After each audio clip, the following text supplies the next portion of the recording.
Up next, viewers, we're getting you some very important breaking developments where President Zelenskyy, in fact, has just now tweeted where he has stated that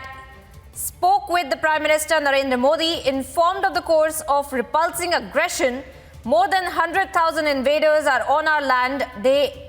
insidiously fire on residential buildings, urged India to give political support in Security Council, United Nations, and stop the aggressor together.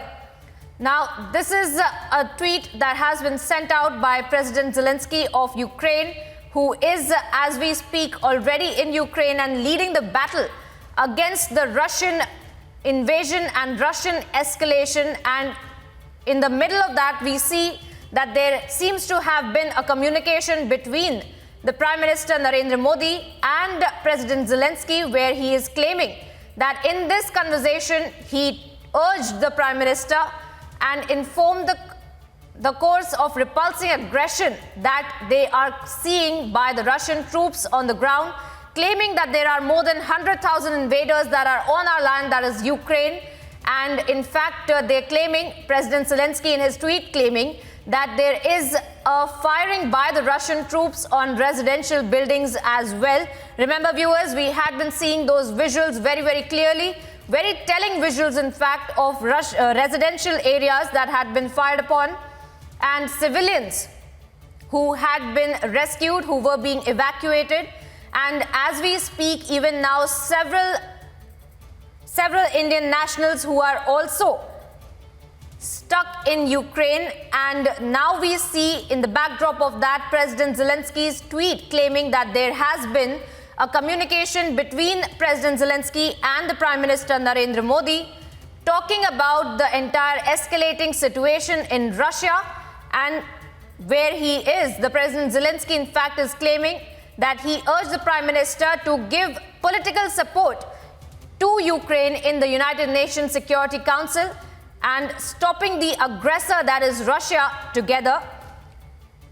We had seen how the entire geopolitical situation had been developing, and India had abstained on voting in this entire situation in the United Nations Security Council. And Russia had in fact vetoed, which are the developments that we had gotten yesterday. And now we see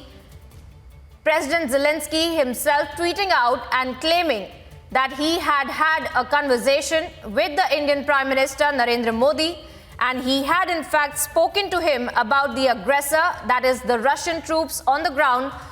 in the land of Ukraine, where he is claiming that about 100,000 invaders of Russian troops that are in fact in Ukraine as well. Now, this also comes in the middle of how the Prime Minister Narendra Modi is monitoring the situation in Ukraine and also speaking to all the experts with respect to the evacuation drills that are being carried out of Indian nationals, Indian students,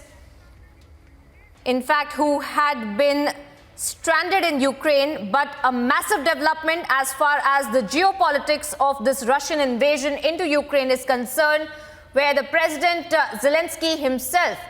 has tweeted and claimed that there has been a conversation between the Prime Minister Narendra Modi and himself, where there is a clear communication, between the Indian Prime Minister Narendra Modi along with the President Zelenskyy. Abhishek Kapoor, our senior executive editor, joining us from the Delhi newsroom. Abhishek, what does this signify, this conversation, if it has happened, as the President Zelenskyy claims that there is a conversation that took place between the Indian Prime Minister Narendra Modi and himself? Well, Priyanka, if you are getting me, Prime Minister Narendra Modi had a word with President Zelenskyy at his request, and this is information coming in from a tweet by President Zelenskyy, in which he has said that he spoke to Prime Minister Modi, informed him of the course of repulsing aggression. More than 100,000 invaders are on our land. They insidiously fire on residential buildings, urged India to give us political support in the Security Council. Now remember, in the Security Council, while India abstained from a vote which condemned the aggression by Russians,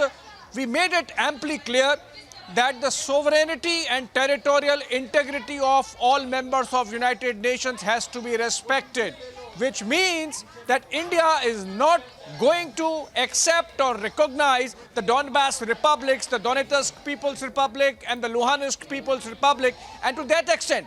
this entire exercise of Russia comes to a naught, and India stands with the global community in support of international rule of law and the United Nations Charter and the relevant rules. So I think while we abstained and some people thought that we are siding with the Russians, we have made it clear that use of force cannot be deployed for changing international borders, and diplomacy should be given a chance, and that both the sides should stop violence and return to dialogue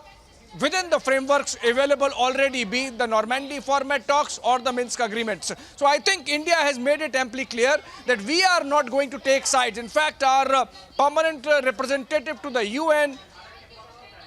he was very clear that we are not going to take any side, and we are going to leverage our good relationship with both the sides to make sure that hostilities cease at the earliest and that both the sides come to the table for a dialogue. So it's an important development. And while Prime Minister Modi spoke to President Putin day before yesterday,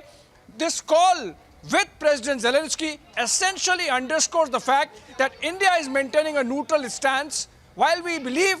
that international borders should not be changed with the use of force, all cessation of hostilities should take place and both the sides should come back for dialogue.